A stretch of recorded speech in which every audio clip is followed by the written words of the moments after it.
할렐루야. 오늘 저희들 함께 읽은 갈라디아서 5장 13절에서 15절 말씀으로 갈라디아서 강의 20번째 시간 자유에 대한 사용 설명서라는 제목으로 오늘 함께 은혜를 나누도록 하겠습니다.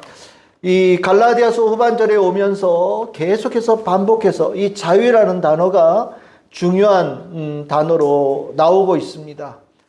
사도 바울은 그리스도인의 구원받으면 자유다 이렇게 선언하고 있고, 또 구원받아서 하나님의 자녀 되어짐도 자유다 이렇게 선언하고 있으면서, 그래서 그리스도인의 삶, 그 실질적으로 살아가는 삶의 모습이 뭐가 되어야 되겠냐? 자유의 삶이 되어져야 된다라고 전하고 있습니다. 근데 이 자유라는 단어가 굉장히 좀 넓잖아요. 개념 자체가 좀 넓은 개념입니다. 그러다 보니까 이 자유라는 개념이 실질적으로 구체적으로 삶에 적용되어질 때 이게 도대체 어떻게 하는 것이 자유의 삶인지 마음에 잘 와닿지 않는다. 우리 청년들하고 우리 설교에 대해서 이렇게 나누다 보니까 우리 청년 중에 한 청년이 그 얘기를 하더라고요. 목사님, 이게 자유라는 개념이 어떤 개념인지 잘 와닿지 않아요. 이런 얘기를 하더라고요. 여러분들, 우리 전자제품 사면 이게 제품 예표에 뭐가 있습니까? 사용 설명서가 있어요. 저는 요즘에 전자제품이 워낙 복잡해서 도대체 뭐가 어떻게 무슨 기능이 있는지 잘 모르잖아요.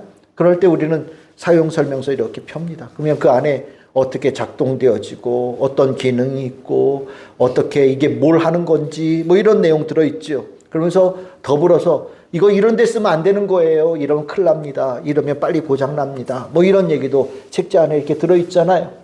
그 사용 설명서가 있어서 우리는 그 제품이 어떤 걸 하는지 또 어떤 걸 하면 안 되는 건지 우리는 압니다. 자유도 그런 거가 있는 거예요. 바울은 이 자유에 대한 설명을 강조를 우리에게 하면서 이 그리스도인의 자유가 어떤 건지에 대해서 간략하지만 간략한 사용 설명서를 붙였어요. 그게 오늘 읽은 갈라디아서 5장 13절에서 15절의 말씀입니다. 이 안에 우리가 그리스도인으로서 자유한 삶을 산다라는 게 어떤 건지, 무엇을 해야 되는 건지, 무엇을 하지 말아야 되는 건지, 또 이 자유가 특별하게 중요하게 작동되어질 곳이 어딘지를 아주 중요한 맥락을 딱 집어서 설명을 해줬거든요. 그래서 오늘 저는 여러분들이 혹시나 이 갈라디아에서 계속해서 얘기하고 있는 그리스도인의 자유한 삶, 그리스도인의 특징이라고 하는 그 자유가 뭔지를 잘 이해하기 어려운 분들이 계시다면 오늘 이 말씀을 통해서 이 자유의 핵심 포인트들을 여러분들이 이해할 수 있는 시간이 됐으면 좋겠습니다. 그래서 오늘 그 내용을 하려고 해요. 그래서 이제 우리가 첫 번째로 오늘 이 본문들의 내용을 조금 이렇게 자세하게 다룰 텐데, 첫 번째로 우리가 그리스도인의 자유에 있어서 이해해야 될 부분이 무엇이냐? 이 자유는 그리스도인에게는 사명이고 소명이다. 그리스도인에게 자유는 뭐라고요? 사명이고 소명이다. 이렇게 얘기를 하고 있어요. 오늘 읽었던 갈라디아서 5장 13절 초반부에 이렇게 나오죠. 형제들아, 너희가 자유를 위하여 부르심을 입었다 라고 얘기를 하고 있어요. 부르심을 입었다. 이것에 대해 우리는 좀 주목을 해야 됩니다. 성경에서 부르심을 입었다라는 거는 그냥 지나칠 수 없는 단어예요. 부르심을 입었다라는 단어가 탁 나오면 여러분들 거기다 이렇게 빨간 줄로 이렇게 표시하고 중요하다라는 표시를 하셔도 돼요. 부르심을 입었다라는 게 뭐냐? 주체가 하나님이죠. 부르셨다라는 얘기가 나올 때는 하나님이 주체가 되어져요. 그래서 하나님께서 부르셨고 하나님의 부르심을 입었다라고 되어질 때 그것은 아주 특별한 의미를 갖습니다. 그 특별한 의미를 성경에서는 다른 말로 축약해서 표현하는데 그게 뭐냐? 소명이라고 얘기하는 거예요. 하나님께서 나를 불러주셨다. 그래서 우리가 이 부르심이라고 하는 거는 우리들의 인생의 전환점이 되어지는 겁니다. 하나님께서 나를 부르셨다? 내 인생의 전환점이에요. 하나님께서 나를 부르시기 이전과 하나님을 부르시기 이후는 삶이 달라져요. 하나님께서 나를 부르셨다는 걸 깨닫는 때 이전과 그 이후는 삶이 달라지는 겁니다. 그래서 그 부르심의 가치에 대해서 바울은 이미 로마서 8장 29절에서 30절에서 이렇게 표현했어요. 하나님께서는 미리 다 정해놓으셨다. 하나님의 뜻 안에서. 누가 하나님의 자녀가 되어지고 구원받을 자일지 하나님께서 정해놓으셨다라고 얘기해요. 그건 하나님의 마음 안에 있는 거예요. 그런데 이 정해놓으신 것을 우리들의 찾아오셔서 개입하시는 때가 오는데 그 때가 뭐냐? 부르실 때다. 정해놓으신 그 자를 하나님께서 찾아오셔서 부르신다. 그럼 부르시고 나면 그 다음부터 구원의 역사가 이루어져 가면서 영화롭게 되어지는 성화의 과정까지 쭉 이어지는 절차가 나타난다라고 바울이 얘기하고 있는데, 우리가 하나님과 깊은 연관을 맺고 있다는 것을 깨닫는 그때가 언제냐? 바로 부르심이죠. 이 부르심이라고 하는 단어가 그래서 굉장히 중요한 의미를 가지고 있는 단어예요. 이 부르심이라고 하는 것의 가치는 성경에 곳곳에 등장을 하거든요. 여러분들, 예수님께서도 이 땅에 오셔서 이 구원자로서 일을 하셨죠. 그 그리스도로 일을 하실 때 히브리서에서는 그 시작이 뭘로부터 시작되어졌느냐? 이렇게 얘기해요. 하나님께 부르심을 받아 시작했다. 하나님께 부르심을 받아 시작했다. 예수님 봐라. 예수님께서 그가 스스로 한 것이 아니라 하나님께서 그를 부르심으로 깨닫는 그 과정에서 하나님의 일을 시작했다. 그러면서 우리도 내가 손들어서 되어지는 것이 아니라 하나님께서 우리를 부르셨기에 우리가 존귀한 자가 되어지고 하나님의 일을 하는 자가 되어졌다라고 히브리서에서 말하고 있거든요. 이게 중요한 구절이에요. 이러한 부르심에 대한 가치는 히브리서 11장에서는 아브라함에게도 적용합니다. 아브라함이 하나님의 사람으로 사는 그 전환점이 뭘로 시작되어졌냐? 뭘로요? 부르심이라는 것을 깨달으면서. 그러니까 부르심이라는 단어가 딱 나오면 이거 중요한 얘기구나. 굉장히 의미 있는 이야기구나. 여러분들 이렇게 표시를 하셔서 보셔야 되는 거예요. 하나님께서 부르셨다. 오늘 그 단어가 그런데 갈라디아서 5장 13절에 나오는 거예요. 5장 13절에 나오는 거예요. 그러면 이 부르심이라는 것은 큰 의미를 가지고 있다라고 깨달으셔야 되는 거예요. 그런데 부르셨을 때 뭘로 부르셨다고요? 자유를 위해서 부르셨다라고 얘기하고 있어요. 우리를 부르시고 난 다음에 우리에게 일을 맡기셨다라는 거예요. 하나님께서 우리를 부르셨을 때 하나님의 사람으로 우리에게 모든 사람들 공통적으로 똑같이 하나님의 위대한 일을 맡기셨다라는 거예요. 그게 뭐라고요? 자유를 위하여 맡기셨다라고 말하고 있어요. 그러니까 자유를 위하여, 자유라는 것은 우리에게 맡은 사명이 되어지고요. 자유를 위하여 부르셨다라는 것은 하나님께서 나를 부르신 목표와 목적이 되어지는 겁니다. 우리가 이 자유라는 삶은요, 그냥 내가 많이 누리고 뭐 이렇게 좋고 뭐 이런 차원보다 훨씬 더 깊은 의미가 있다라는 거예요. 우리가 자유는 우리들의 인생을 바꾸는 그 색깔이에요. 부르심을 받기 이전에는 없었던, 내가 부르심을 입고 난 다음에 나에게 생긴 새로운 색깔, 새로운 삶의 모습이 자유라는 거예요. 그 자유되어짐 가운데에서 우리는 그 자유를 향하여서 나아가는 목표점을 갖는 인생이 되어지는 거죠. 우리 안에 자유함이 은혜로 입었고, 내가 그 자유함을 나타내고 또 누군가에게 자유케 하는 그 삶이 우리들의 삶의 목표가 되어지는 거예요. 왜요? 하나님께서 그것을 하라고 나를 부르셨으니까. 그러니까 우리들의 인생의 목표가 달라지는 거예요. 그리스도인들은 머릿속에 나는 하나님께서 구원받은 그 자유함을 나타내는 삶이 되라고 명령하셨어. 그러니까 나는 오늘 그것을 살겠다라고 결단하면서 오늘 하루를 사는 거고요. 나뿐만 아니라 아직 그 자유를 모르는 이들에게 하나님께서 베푸시는 자유를 전해주고 싶은 그 마음, 그 굴뚝 같은 마음을 삶의 목표로 가져가는 인생으로 바뀌어지는 형태가 나타난다라고 얘기하는 겁니다. 그래서 이 자유는 우리가 생각하는 일반적인 자유와 조금 색깔이 달라요. 이 자유는 철저하게 하나님과의 관계 안에 있는 단어예요. 자유라는 단어가 우리는 진짜 프리하잖아요. 프리덤. 뭐든지 다 할 수 있는 것처럼 생각되잖아요. 근데 아니에요. 하나님께서 그리스도인들에게 주신 이 자유는 사용 설명서에 뭐라고 되어져 있냐? 하나님의 뜻 안에서 이루어지는 게 자유예요. 하나님의 뜻 바깥에 있는 것은 자유가 아니에요. 하나님과 친밀한 관계 속에서 있는 것이 자유예요. 그 가운데 하나님께 나에게 맡기신 일, 내가 해야 될 일들, 그것의 색깔의 결과가 자유라는 거죠. 그러니까 자유는 선택이 아니에요. 자유는 그리스도인들에게는 필수예요. 자유롭게 내가 선택할 수 있고, 내가 자유롭게 행할 수 있고, 내 자유로 내가 의지를 가지고 뭘 할 수 있는 그런 차원이 아니에요. 자유는 하나님께서 나에게 구원의 은혜를 주시면서 나에게 맡기신 중요한 사명이에요. 그러니까 의무가 되어지는 거예요. 의무가 되는 겁니다. 사랑은 의무예요. 그리스도인들에게 이 자유는 의무예요. 내가 그 자유함을 살아야 될 의무를 가지고 있고 누군가를 자유케 해야 될 의무를 가지고 있는 거예요. 우리가 이 자유에 대한 인식이 이게 중요합니다. 하나님의 조명, 사명이 이 자유라는 것을 깨달을 때 우리는 자유라는 단어에 그 크고 무겁고 또 그 안에 있는 하나님의 존귀함의 뜻을 우리가 깨달을 수 있는 거예요. 자유는 내 마음대로 시장 가서 고르고 슈퍼마켓 가서 고르고 가장 좋은 것을 고른 게 아니에요. 하나님께서 가장 존귀한 것을 나에게 맡기신 거예요. 그래서 내가 그리스도인으로 제대로 살고 있느냐라는 것을 점검할 때 내가 하나님께서 자유케 하신 구원하신 자유한 삶을 나타내는 것이 삶의 목표가 되어지고 있는가 중요한 포인트가 되어지고 다른 사람들을 내가 자유케 하고자 하는 삶의 목표를 가지고 실행하고 있는가는 중요한 포인트가 되는 거예요.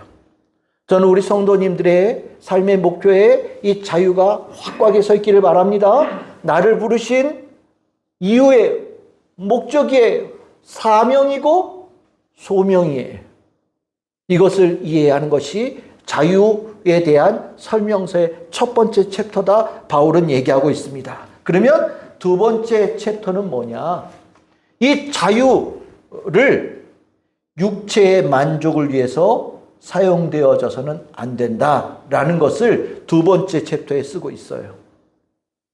사도 바울은 이것을 어떻게 표현하냐? 그 자유로 육체의 기회를 삼지 말아야 된다라고 가르칩니다. 육체의 기회를 삼지 말한다는 게 무슨 소리냐? 이 육체라고 하는 것은 단순한 우리 몸을 얘기하는 게 아니에요. 여기서 말하고 있는 이 육체는 죄와 연관되어진 것을 얘기하는 겁니다. 죄된 본성. 죄된 본성, 하나님의 뜻을 거스르는 그 우리 안에 있는 그 근원적이었던 그 본성이 있잖아요. 그 본성을 지칭하는 것이 육체예요. 그러면 기회는 뭐냐? 기회라고 하는 것은 구실이나 출발점이라는 뜻을 가지고 있어요. 그러니까 기회로 삼는다는 것은 도구로 삼고 출발점으로 삼고 이유로 삼는다라는 거예요. 붙이면 어떻게 됩니까? 육체의 기회를 삼지 말라는 것은 자유를 죄된 욕망을 채우는 도구거나 내가 그것을 할 수 있는 이유, 근거로 삼지 말라는 거예요. 나 자유해. 그러니까 뭐든지 할 수 있어. 라고 생각하면서 아무거나 덥석덥석 잡고 아무거나 덥석덥석 품고 아무데나 자기 발이라고 마음대로 가고 자기 생각이라고 마음대로 결단하고 이런 데 쓰면 안 된다라는 것을 얘기하고 있는 거예요. 이게 다르지요. 우리가 세상에서 자유는 마음대로 하는 거지만 실은 그리스도인들에게 자유는 범주가 딱 정해져 있는 거예요. 어디요? 하나님 안에서. 나에게 구원을 주신, 나에게 자유의 선물을 주신 그 하나님, 예수님 범주 안에서 쓰라고 주신 것이 자유예요. 그 안에서는 뭐든지 죄의 본성에서 떠나서, 죄의 권세에서 떠나서, 사망에서 떠나서 뭐든지 할 수 있어요. 그런데 이 주님께서 주신 자유를 가지고 나 자유하니까 아버지 떠나고 믿음 떠나고 내 마음대로 결정하고 내 마음대로 선택할 수 있다고 생각한다면 그거는 자유가 아니라는 거예요. 사도 바울은 이 부분을 굉장히 중요하게 얘기합니다. 우리가 자유를 쓸 수 있느냐 없느냐, 이 자유함이 제대로 쓸 수 있는 범주 안에 있느냐 아니냐의 중요한 기준이 죄예요. 죄와 어울리는 데에는 자유 갖다 붙이지 말라는 거예요. 왜요? 이 자유는 세상에서 말하는 자유하고 격이 다른 자유예요. 하나님께서 주신 선물이라니까요. 구원받은 자에게 주신 선물이라니까요. 하나님의 자녀에게 주신 자유라니까요. 그 존귀하고 거룩한 것을 그 죄와 갖다 이렇게 연결시켜주면 어떻게 되겠습니까? 이거는 하나님께서 주신 귀한 선물을 가장 하찮은데 쓰지 말아야 되는데 더러운 데 갖다 쓰는 죄를 범하는 게 되는 거예요. 그래서 사도 바울은 얘기해요. 하나님께서 우리에게 주신 자유는 분명한 범주가 있다. 하나님 안에서, 예수님 안에서 하나님의 영광을 나타내는 데만 써야 된다. 이 범주에 대한 인식을 반드시 가져야 된다라고 얘기하는 거예요. 우리가 왜 전자제품 보면 이건 실내에서만 사용하는 거예요. 뭐 이런 거 있잖아요. 이거는 실내에서 사용하면 안 되는 거예요. 라고 얘기하는 거 있잖아요. 하나님께서 주신 은혜는 마치 이 표현이 어떨지 모르지만 실내에서만 쓰세요라는 범주가 있는 거예요. 그런데 이걸 가지고 실외에서 쓰면 어떻게 됩니까? 비 오면 이제 감전되고 뭐 고장나고 뭐 이런 일이 일어나는 거죠. 잘못 쓰는 거예요. 우리가 이 범주가 있다라는 것을 이해해야 되는 거예요. 바울은 이것을 굉장히 중요한 범주의 인식이라고 가르치고 있습니다. 우리가 요즘에 포용성, 다양성이라는 단어를 우리가 사회에서 많이 쓰거든요. 더 많이 포용해야 되고 더 많은 다양성을 우리가 인정해 줘야 된다. 뭐 대표적으로 요즘에 계속해서 말 나오는 뭐 성소수자의 문제라든지 뭐 여러 가지의 그런 다양성, 포용성에 대한 단어예요. 근데 이 다양성, 포용성이라는 단어가 우리 들으면 나쁜 단어는 아닙니다. 귀하죠. 소수를 인정하고 품고 인정해주고 보호해준다는데 그거 나쁘다고 얘기할 사람이 누가 있겠어요? 그런데 여기에 문제가 있는 거예요. 진짜 자유와 가짜 자유는요, 결과가 달라요. 하나님께서 주신 자유는 결실이 딱 똑같은 색깔을 맺는데 그게 뭐냐면 생명의 열매를 맺어요. 하나님께서 주신 자유를 잘 사용하는 데는 생명의 역사가 일어납니다. 그런데 진짜 자유가 아닌 거는요, 생명의 열매가 맺혀지지 않아요. 보십시오. 포용성이나 다양성, 세상에서 말하는 그 포용성의 다양성이 그것을 진짜 자유라고 얘기를 한다면, 그것을 품는 게 자유예요. 그것도 품을 수 있어야지라고 얘기한다면 잘 보세요. 거기에 어떤 열매가 맺혀집니까? 생명의 열매가 있습니까? 생명의 열매가 없지요. 그러니까 그것은 하나님께서 말씀하신 자유가 아닌 거예요. 하나님께서 허락하신 자유가 아닌 거예요. 만약에 하나님께 주신 자유로 그 자유를 그런 데다 갖다 쓴다면 하나님께서 그런 데는 쓰지 말라고 사용 설명서에 적어놓은 것을 어기는 거예요. 우리가 가진 자유는요, 소중한 겁니다. 우리가 받은 이 자유는 소중한 거예요. 내 능력으로 만든 게 아니잖아요. 하나님께서 나에게 은혜를 주신 거잖아요. 감격으로 이 자유를 정말 소중한 데 써야 되는 거예요. 잘 써야 되는 거예요. 하나님의 영광을 위해서 써야 되는 거예요.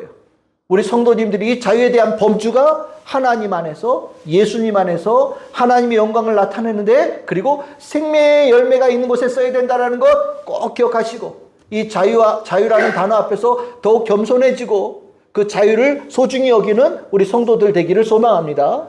세 번째로 이 자유에 대한 포인트가 무엇이냐?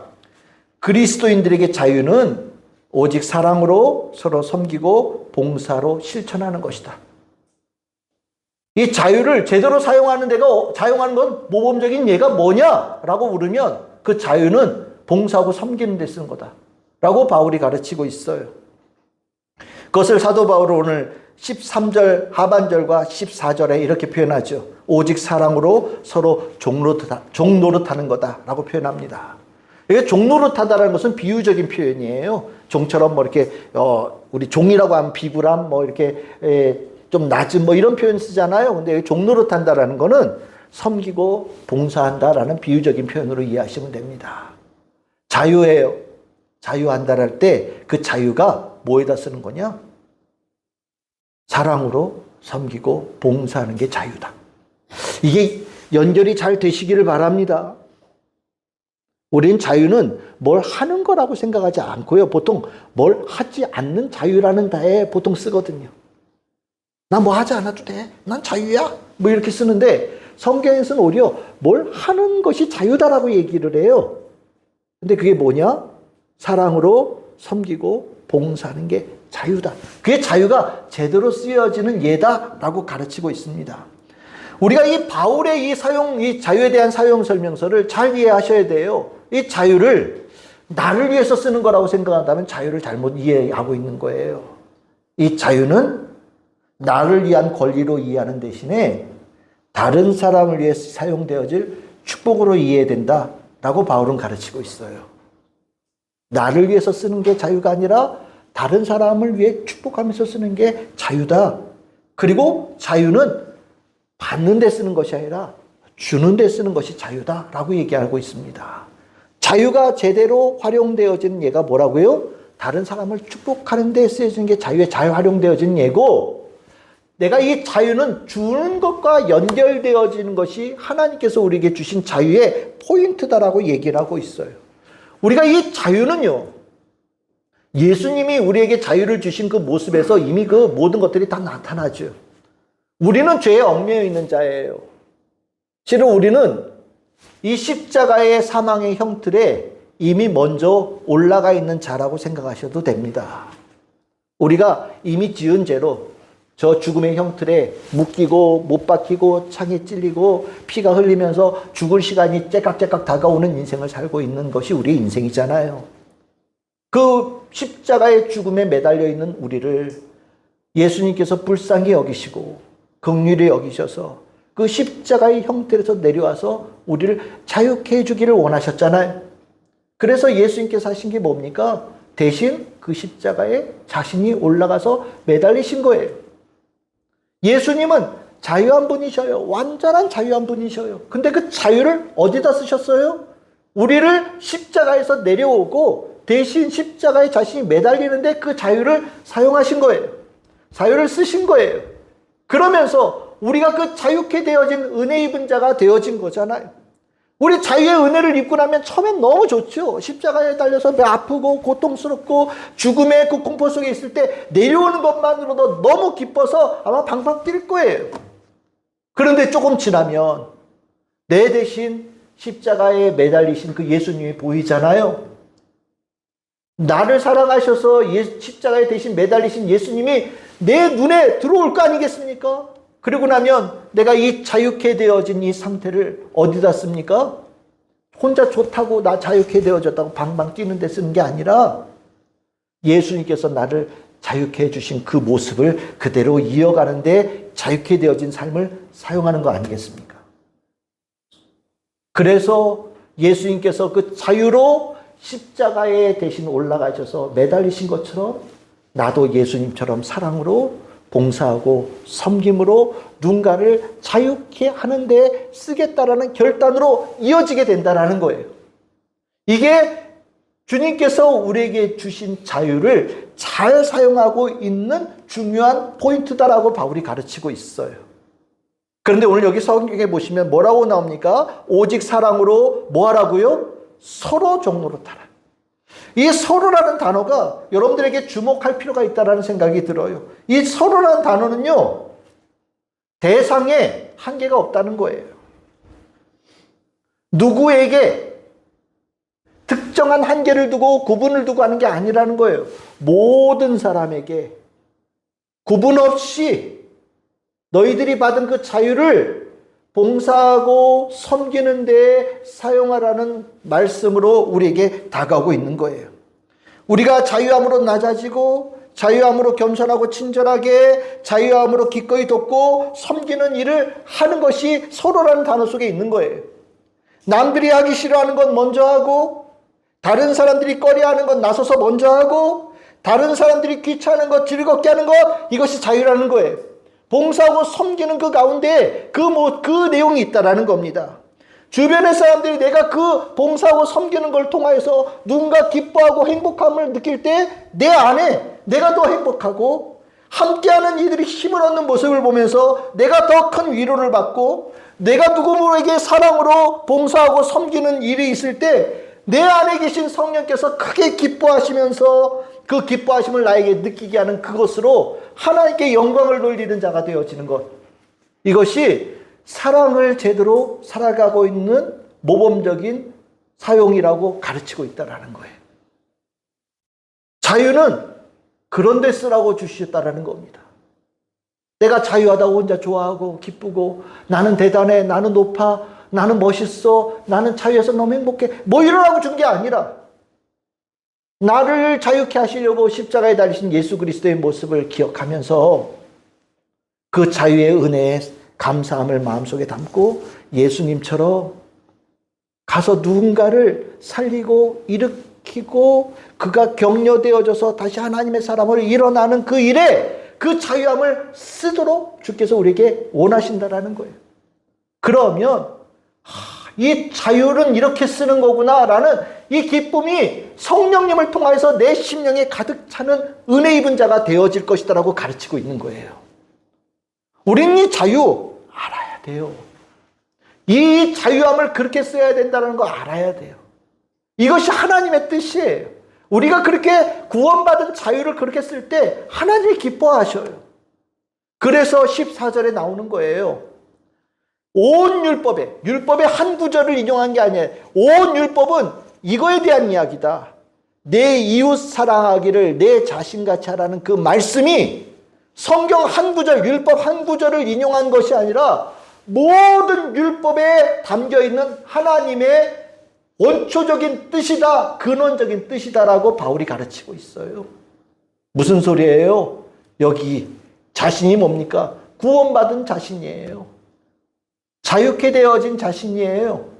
그 자신을, 그 자유를 어디다 쓰라고요? 내 이웃을 사랑하기를.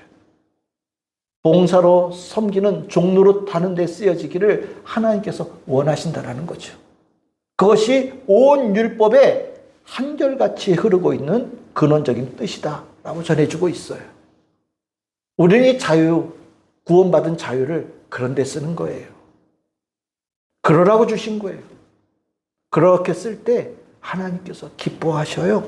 우리 성도님들이 이 자유의 세 번째 챕터의 의미를 잘 가슴에 담고 더 자유한 우리 성도님들 다 되시기를 바랍니다.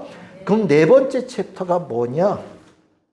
이 자유가 몹시 중요한 역할을 하는 데가 있다. 시작이 있는 거죠. 자유케 한 사람들이 모여 있는 곳이 어디입니까? 자유함 받은 사람들이 있는 곳이 어디예요? 교회잖아요. 여기 다 자유한 사람들이 있는 거잖아요. 하나님께서 구원하셔서 자유케 되어진 자가 이 자리에 있는 거잖아요. 그러니까 우리는 이 교회 공동체는 이 자유의 건강함이 더없이 중요한 공동체예요. 그것을 가르치고 있어요. 자유, 그리스도인에 대한 자유가 정말로 중요하게 나타내야 될 시작점이 있다. 그게 어디냐? 교회 공동체다. 바울이 자유에 대한 사용점에서 네 번째 챕터에서 중요하게 여기고 있는 거예요. 이 교회 안에서 자유가 무너지면, 교회 안에서 자유가 훼손되어지면, 교회 안에서 자유가 변질되어지면 교회는 파괴적인 피해를 입습니다. 무엇을 얘기하겠습니까? 그만큼 그리스도인들의 자유에 대한 책임성이에요. 우리가 자유에 대한 책임성을 가지고 교회 안에 있을 때 교회가 주님의 은혜로 잘 되죠. 이 책임감을 가지고 우리가 세상을 나가서도 똑같이 적용되어지는 거예요. 우리 그리스도인들이 책임감을 가지고 자유에 대한 책임감을 가지고 나아가서 밖에 나가 살 때 그곳에 하나님의 은혜가 부어지면서 회복의 역사가 일어나는 거예요. 그런데 만일 우리 그리스도인들이 자유에 대한 책임감이 소홀하거나 희미할 때 먼저 그 파괴적인 일들이 교회 안에 일어난다라고 얘기를 해요. 그리고 그 파괴적인 일들은 사회에서도 똑같이 일어날 것이다라고 얘기하고 있는 거예요. 그러니까 우리는 이 안에서 하나님께서 우리에게 주신 자유함을, 힘을 증진시키고 서로가 그 힘을 북돋을 수 있도록 제대로 활용되어질 수 있는 증명, 활용, 증진의 귀한 터가 되어져야 된다는 거예요. 우리가 교회 안에서 이 모습이 정말로 중요한 부분이다 라고 얘기하는 것을 갈라디아서 5장 15절에서 바울은 이렇게 표현합니다. 만일 서로 물고 먹으면 피차 멸망할까 조심하라. 자유가 훼손되어지면 뭐라고 표현하느냐? 방종이라고 표현합니다. 건강한 자유가 아니라 그 하나님께 주신 자유가 변질되어지면 방종이라고 표현해요. 그 방종이 되어진 자유는 색깔이 비슷한 거예요. 방종이나 자유나 색깔이 뭐 빨갛고 파랗고 완전히 다르지 않고 색깔이 비슷한 거예요. 빨간색에 뭐 주황색, 아니 빨간색에 뭐 핑크색, 하늘색에 뭐 완전히 블루, 짙은 블루 뭐 이런 정도로 색깔 차이가 조금 있는 정도예요. 그런데 자유가 방종이 되어지면 무슨 일이 하냐? 물고 물어서 뜯는 일이란다라고 얘기를 해요. 문다라는 게 뭐냐면 영혼에 상처를 주는 비난들이 난무하는 걸 얘기하는 겁니다. 자유하다 보니까 거침이 없어요. 막 얘기하는 거예요. 입이 뚫린 게 입이라고 그냥 쏟아지는 대로 나오는 거예요. 난 자유해. 무슨 얘기를 해도 상관없어. 뭐 이런 거 있잖아요. 여러분들 먹는다라는 건 뭐냐? 상처를 입혀서 파멸시키는 걸 얘기하는 거예요. 이 자유가 절제가 되지 않으면, 자유가 제대로 사용되어지지 않으면 파괴적인 일들을 만든다라고 얘기하고 있는 거예요. 그래서 나오는 게 멸망한다라는 얘기죠. 멸망한다, 이것에 대한 이 방종이 되어졌을 때 결과가 무엇인지 아주 명확하게 얘기해 주는 겁니다. 우리가 자유가 조금 훼손되거나 변질되어져서 방종이 되어지면 어떤 일이 날까 잘 가늠을 못하는 것 같아요. 자유가 훼손되어지면, 그리스도인들에게 자유가 건강하지 못하게 되어지면 기억하십시오. 뭘로 연결된다고요? 멸망으로 이어져요. 이 멸망한다라는 것은 불태워진다라는 겁니다. 불이 타서 없어지는 걸 얘기하는 거예요. 죄만 남는 게 멸망한다라는 거예요. 방종은 교회 공동체에 불을 내요. 살터전에 불을 내요. 그래서 있던 집을 다 태워버려요. 교회에서 그런 일을 한다면 우리가 바깥에 나가서 그리스도인들이 자유함을 잘못 세워주면 저 사회를 불태워버리는 역할을 한다는 거예요. 우리가 그렇게 악영향을 끼칠 수 있는 자가 될 수 있다는 것을 사도 바울이 아주 강력하게 연구하고 있는 겁니다. 너희들이 받은 그 자유 잘 사용해야 돼. 주님께로부터 받은 그 자유를 건강하게 사용해야 돼. 만약에 너희들이 그것을 잘못 사용하면 너가 가는 데마다 불나서 다 사라지는 일들이 날 거야. 파괴적인 일들이 나고 죽음을 만드는 일이 나고 많은 사람들을 괴롭히는 일들이 날 거야. 자유의 사용이 이렇게 중요한 거야 라고 가르치는 겁니다. 그래서 조심하라는 얘기는 뭐냐면 늘 지켜보라는 거예요. 혹시 그런 일이 일어나고 있지 않은지 늘 지켜보고 주목해서 깨어있으라는 경고예요. 왜? 보이면 즉각적으로 처리해야 되니까. 교회 안에 자유가 변질되어져서 방종이 되어지는 것을 아주 경계해야 되고 그런 일이 날 때 즉각적으로 대응해야 된다는 것이 바울의 굉장히 중요한 가르침이에요. 여러분들 교회 안에 방종이 어떻게 일어나느냐? 방종이 일어나는 모습은 여러 가지입니다. 그냥 우리가 간단하게 본다면 예의가 사라져요. 예의가 사라져요. 하나님에 대한 예의가 사라집니다. 예배를 드리는 자는 뭡니까? 하나님 앞에 내가 있는 거예요. 내가 하나님 앞에 나온 거예요. 부모님 만나러 갈 때도 제대로 갇혀 있고 나아가고, 그치요? 하다못해 요즘에 우리나라 사람들은 앞에 편의점 갈 때도 제대로 갇혀 있고 나가잖아요. 예의의 민족이잖아요. 동방예의지고. 그런데 하나님 앞에 나오는데 예의가 없어요. 하나님 우습게 여기는 거죠. 예배 시간에 의도적으로 졸고 자고 딴 생각하고 의도적으로 기도할 때 기도 안 하고 찬양할 때 찬양 안 하고 이게 어떤 자리인데 여기 어떤 자리인데 개념이 없어져요. 방종이에요. 우리가 이 방종을 그냥 이렇게 대강 이해해 주는 부분이 있죠. 그런데 이게 방종인지 몰라서 하는 것까지는 이해가 되지만 의도적으로 방종을 하는 것은 실은 바울의 가르침으로 본다면 용납해서는 안 된다라고 얘기하고 있는 거예요. 이 예의 없음이 실은 사역자와 성도 간에도 일어납니다. 방종이 되어지죠. 먹이는 자를 비난하거나 가르치는 자를 비난하거나 이끌어가는 자를 비난해요. 때에 따라서는 목양받는 것을 거절한 일들도 일어나고 내가 목자면 너보다 낫겠다 이런 얘기들도 난무해요. 뭐 우리 흔히 얘기하잖아요.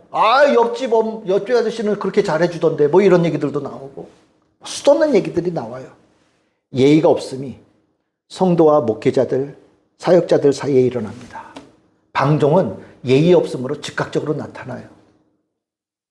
이 예의 없음은 성도 간에도 나타납니다. 방종이 나타나면 어떻게 되겠습니까? 친절하게 대해야 될 책임을 우리는 가지고 있어요. 의무가 있어요. 사랑으로 섬기고 봉사해야 될 우리는 의무를 가지고 있는 사람이에요.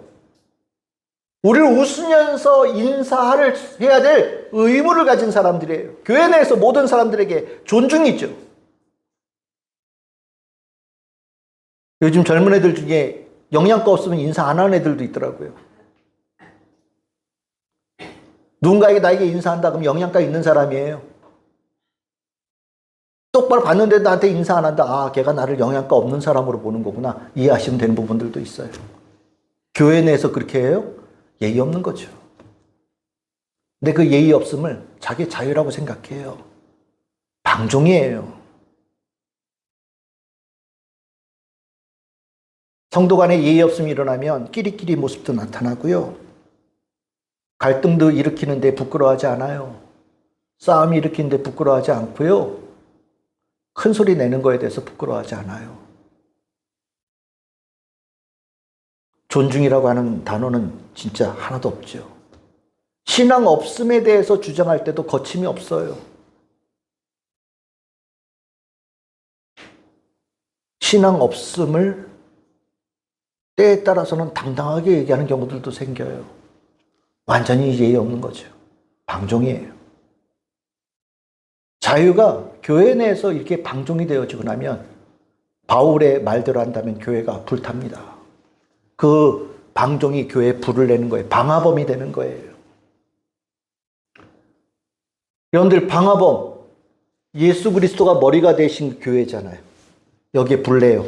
그 죄가 작지 않겠죠. 자유는 교회를 든든하게 세우는, 교회를 아름답게 만드는, 교회를 건강하게 만드는, 아니 하나님께서 자유케 한 자를 특별히 모으셔서 이 안에서 하나님의 영광을 나타내도록 한 곳이 교회 공동체예요. 근데 그런데 불을 내요? 그거는 자유가 아닙니다. 그건 방종이죠. 바울은 교회 내에서 이런 일들이 일어나고 있다는 것을 갈라디아 교인들에게 가르치고 있는 거예요. 너희들 지금 예수 그리스도의 보험으로 세워진 교회를 너희들이 지금 불내고 있어. 너희들이 주님께로부터 온 자유를 교회를 아름답게 만들어가는 데 쓰지 않고 교회를 훼손시키는 데 사용하고 있어. 정신 차려! 라고 가르치고 있는 거거든요. 교회는 많은 것들을 허용합니다. 누구든지에 대해서 다 문을 열고 받아들여요. 교회 안에는 사랑의 역사가 큰 물줄기로 흘러가는 곳이에요. 근데 다만 다시 한번 말씀드리지만 의도적인 방종, 의도적으로 교회에 불을 내고 훼손시키는 것에 대해서는 그 어느 곳보다 엄격한 곳이 교회예요. 우리는 그 책임감을 가지고 이 자리에 있는 거예요. 그러니까 이 부분을 꼭 기억하셔야 됩니다. 교회는 자유의 공동체지 방종의 공동체는 아닙니다. 방종이 격려받고 방종이 지지받고 방종이 옳다라고 인정받거나 방종을 보면서도 아유 불쌍해라고 생각한다면 옳음이 사라진 공동체가 되는 거예요. 하나님 없는 교회가 되어지는 거예요. 의가 사라진 교회가 되어지는 거예요. 거기에는 생명의 열매가 나타날 수가 없어요. 바울은 오늘 갈라디아서 5장 13절 15절에서 자유에 대한 사용 설명서를 가르쳐주고 있어요. 우린 자유에 대해서 모호하게 생각하거나 가슴에 와닿지 않는 먼 단어처럼 느껴질 때가 있을 수 있습니다. 하지만 이 갈라디아서 5장 13절에서 15절은 우리가 자유가 무엇인지에 대해서 제대로 틀을 잡아줄 수 있는 귀한 말씀이라고 생각이 들어요.